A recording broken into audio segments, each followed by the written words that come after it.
I really worry that the way our news cycles works, the way that our brains work politically these days, is that we only see 24 hours at a time. So we spend a day or two talking about the latest outrage, the latest attempt to destroy our democracy.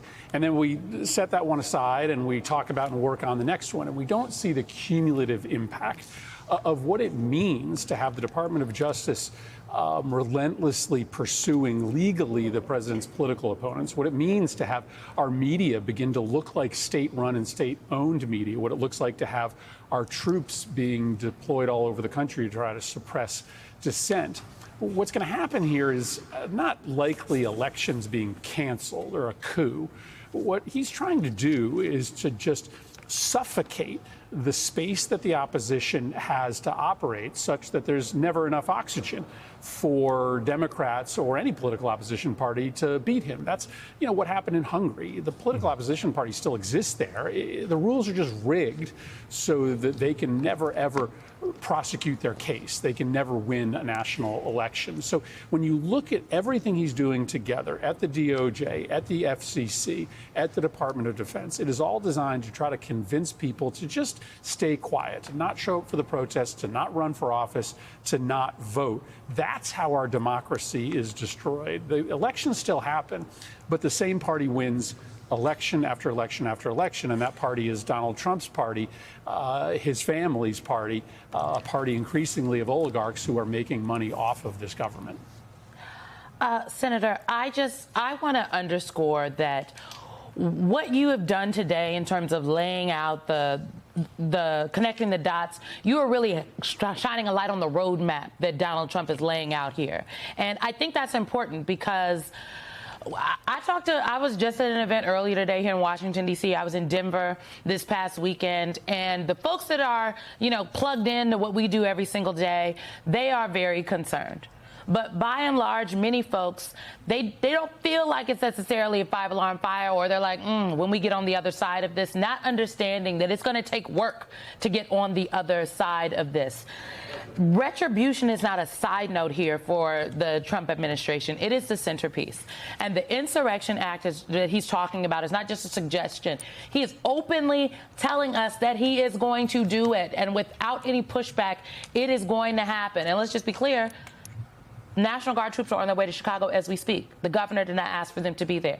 National Guard troops are attempting to be deployed in Oregon. The governor did not ask for them to be there. National Guard troops were deployed in California. The governor did not ask for them to be there. Have we slipped already into the authoritarianism? Is there a way out? I mean, give us your unvarnished thoughts here. Well, listen, we are not on the verge of an authoritarian takeover. We're in the middle of it. Now, it's not too late. We haven't lost our democracy. But, we sometimes like to think of the first term Donald Trump, the bumbling White House that didn't seem to have any theory of the case from day to day.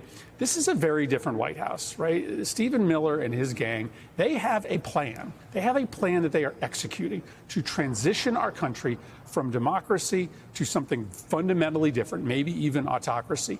And that's what I tried to lay out on the floor today, is how this plan is being operationalized every single day. But no, it is not a lost cause. Ultimately, what we know from history is that when a big enough portion of the population, the number's normally around 2%, show up to protests, are regularly engaged in peaceful civic action, enough sand gets thrown in the gears of the attempts to destroy the democracy that you end up saving it. So we have an opportunity in these elections this November to send a signal. We have an opportunity through the protests on October 18th to show the country and the world that we aren't lying down. So this is a serious moment.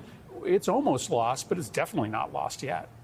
Senator, you managed to lay out a series of events that have happened just in the last few weeks and months. I want to take us even further back and go to both January 6th and the president's use of presidential pardons for a lot of the folks who participated in what was actually an insurrection on that day, and refer you to Section 332 of the Insurrection Act, which lays out how militias are defined. Whenever the president considers that unlawful obstructions, combination or assemblages or rebellion against the authority of the United States make it impractical to enforce the laws of the United States in any state by the ordinary course of judicial proceedings, he may call into federal service such of the militia of any state and use such of the armed forces as he considers necessary to enforce those laws or to suppress the rebellion.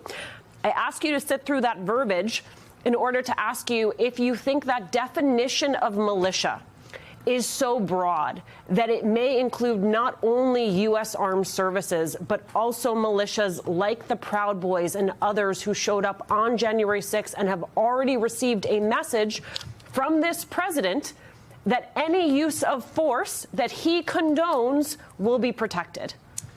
Yeah, so I certainly am not knowledgeable enough about the interpretation of the Insurrection Act to know the answer to that question. But I think you're pointing out, what is the most important underlying fact here. The president has already made it clear, whether or not he invokes the Insurrection Act, that if you commit violence in his name, you are going to be immunized, you are going to be excused, you're going to be let off the hook. Whereas if you even hint at violence, actually, frankly, if you even just criticize him publicly, that you are going to be met with the full force of the law, illegally, unconstitutionally. And so I think it is really important to anchor ourselves in that reality, that if you commit a violent act and you're doing it to help Donald Trump, you're going to get away with it, which is a signal for more of the right to engage in increased violence. But if you're just criticizing Donald Trump and you come from the left, you might end up in jail. That is tried and true authoritarian tactics. We've seen that at play all over the world. Trump is merely copying what other would-be despots have tried overseas.